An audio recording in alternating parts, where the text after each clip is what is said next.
ఈ విషయం తెలిసిన నువ్వు ఛత్తీస్గఢ్లో అట 1వ తారీఖునట 1000 మంది క్రైస్తవులను చంపితే గనక చంపాలి అని పిలుపునిచ్చారు ఒక ధర్మ గురువు.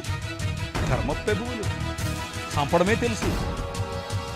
ఈ రాజు, నీ రాజు, ఈ రాజుకు చంపటం కాదు, రా అని మరణాన్ని ఆలింగనం చేసుకోవటం నేర్పించాడు. హల్లెలూయా. ఏం ఆలింగనం చేసుకోవటం నేర్పించాడు? మరణాన్ని ఆలింగనం చేసుకోవటం నేర్పించాడు. ఎందుకో తెలుసా? సొదొమ గొమొర్ర పట్టణాలకు భవిష్యత్తు లేదు, కానీ ఆ రాజ్యంలో అయినా ఈ రాష్ట్రంలో అయినా క్రైస్తవ సమాజానికి భవిష్యత్తు ఉంది. ఏంటా భవిష్యత్తు? పునరుత్థానం. హల్లెలూయా. పునరుత్థానం కలిగి మనం లేవబోతున్నాం. పునరుత్థానం కలిగి మనం లేచినప్పుడు ఈ ప్రపంచం చూడబోతోంది ద కింగ్డమ్ ఆఫ్ గాడ్, దేవుని రాజ్యం. ఇది ప్రకటించడానికి మీ రాజు వచ్చాడు.